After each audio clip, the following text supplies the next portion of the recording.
Hi guys, it's me George, and I'm going to do a video today because I was originally meant to be at the gym, but I had to wait in to get our oven fixed, and the guy was like, oh, I'm going to be at 9:30, and took about 10 years to come, and yeah, but wow, that actually sounds really weird, the last sentence, but anyway, the oven is fixed, it's all good, but I thought, before my work shift, I thought I'd do something that would be productive and good, And I wanted to talk today about hoarding and the idea of keeping things for a rainy day.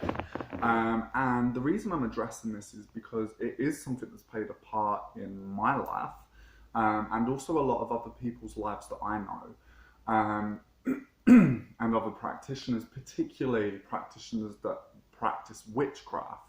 And I don't know, perhaps this might come with the idea and archetype of the witch, going into this cottage and seeing all these herbs and powders and dried roots and animal parts and all these things, maybe it does, I feel, come with the idea of the witch, this idea of this person having all of the things and all of the stuff for their practice. And I've noticed for me as well that, it's something that I do think it is important to have. We do, as witches, as magical practitioners, there are things we're like, oh, I'm never going to get that again, and it's like, I'm going to save that because I know that that is near enough impossible to find. And, I think that is important. And, as a witch, but as a folk magician and an animist, I believe that, sorry, fucking text. People will not leave me alone sometimes. Bless them. But as a witch, as an animist, I do believe that plants have spirits. I do believe that living minerals have spirits, have essences, have souls, and also have astrological and planetary rulings over them, and influences over them. And, also medicinal as well. And that is something, that is important within witchcraft, that we know objects carry power with them. We know there are things that carry power and carry those influences for what we may need to utilize in the future. And I am not disputing that. Again, I had, I still have these things. I still have things that I know I will not be able to get the rest of my life,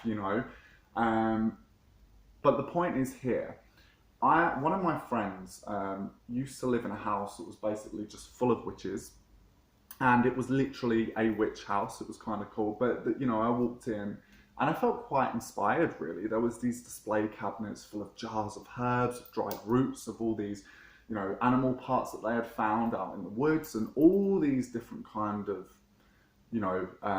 witchcraft paraphernalia, shall we say, all these things. And I felt inspired, and so, when I came back to Manchester, coincidentally, I found the next day, actually, I found like a display cabinet in a charity shop for like a £5, like £5. And I was like, right, gonna have that. So I bought this big display cabinet and this underdrawer that went with it. And yeah, that was it. And of course, over the years, more things acquired, get this well water as well. I'm a sucker for water from wells and holy springs, I'll harvest that. Or, oh my God, I've just found fly agate, or I found this, or I found that. And over the years, of course, more things would build up and build up and build up. And it got to a point where I had so much stuff, I almost felt a bit overwhelmed, in the sense that I kind of had so much stuff, it was hard for me to focus on things, in terms of practicing, because I was like, well, you could use this, you could use that, or you could use this, or you could use that. And you know what? Sometimes having a lot of options actually limited me in terms of ideas, in terms of that creativity element of it. And I'm a great believer that you use what you have around you. Again, I still think it's important to keep things because we don't know. But me and a good friend have, who I practice with, we have a joke that, how we call it a rainy day box. And we say, how rainy a day can it get when you live in England? Even talking, it's fucking raining now. The point is that at what point do you draw the line? Do you know what I'm saying? And yeah, so I do believe that these objects carry power within them and can be worked and utilized to help us with particular desires and objectives we have. But sometimes it's good to work with what you have around you, and I feel that that's so important, making use of what's around you, because I do think that sometimes, there are things that have sat there in that display cabinet of mine that have built up dust, and I'm kind of like too scared to use them, because I'm like, if I use them, it means I won't have more of the things that I've just used, and I guarantee when I use it, I'm going to find something else that I'll have, need it for. And, like the other day, before I set off for a trip to Imolk, I sat there and I was like, there was a full snake shed that a friend had given me, and he had a pet snake it was quite cute actually. Each sort of, every other couple of months he would give me these snake sheds, and I'm like, oh my God, Oreo's getting huge now, So it was quite cute kind of seeing him grow, but I kind of just like the skin, I'm terrified of snakes. I think they're beautiful animals, but I was like, it's sweet that he was a gorgeous creature as well, like a grey sort of burgundy colour, like a corn snake. He was stunning, actually. That's why he called him Oreo. He was cute. But I'll look at him from pictures, do you know what I mean? But yeah, and I saw this snake shed and I was like, that's fantastic. It's a full snake shed. It had the little eye holes, the mouth and everything. And I was like, that is perfect for Imolk. And I was like, no, you don't know when you're next going to need it. And I was like, stop, just stop. Like, you can always find other snake sheds. Okay, like you can go to the pet shop, tell them you're doing an art project for the 1000th time. They'll think, oh, it's that quirky, snaky art guy that always comes in and gets snake sheds off of us. But the point is, I was like, and plus you have other snake sheds, you have these other, you have lots of snake skin, you can use that. And so use the fucking snake skin, and I did. And what's funny is when I was talking to my friend when I was in Scotland, when I came back, I decided, you know what, I'm going to get rid of this display cabinet. And my other half, bless him, was like, oh, music to my ears. It's music to my ears that you're getting rid of that, because it's, it's a lot of stuff and all this stuff, Muggle living with a witch, but he was like, I'm really happy that you're doing a bit of a declutter.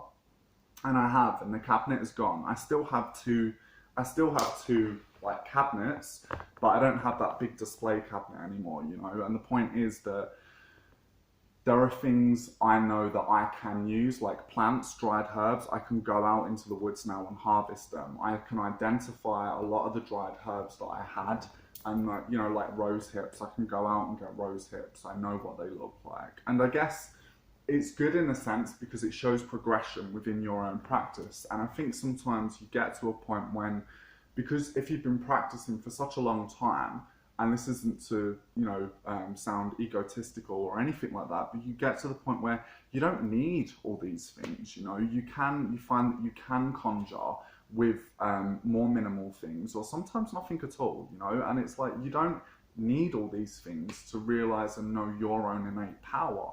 Yes, I think that objects carry power. I think that objects are powerful. Plants, rocks, minerals, animal parts. I think they are powerful. I think they do add to your practice. And, there are things, as I said, that I have kept because I know I will never get them. But there are things like dried herbs that I know I can go out into the woods and harvest that and get that myself. And I think that's something that's super important. So yeah, after having a declutter, I feel incredible. I feel so much more energized. My practice just feels a bit more cleansed. And I just feel a lot more fucking awesome, basically, within my own practice. I think sometimes you can have so much stuff that it gets overwhelming. And by decluttering, it can make you feel so much better, particularly this time of year. Imolk is traditional for spring cleaning, well, sort of spring cleaning. If you could see the weather outside, it's not really spring, first signs of spring, but you get my point. So yeah, I thought I'd do this video, and I hope it helps someone, because by doing this and what I've done has massively helped me and had a better, more positive impact on my practice. Over and out, guys. Peace.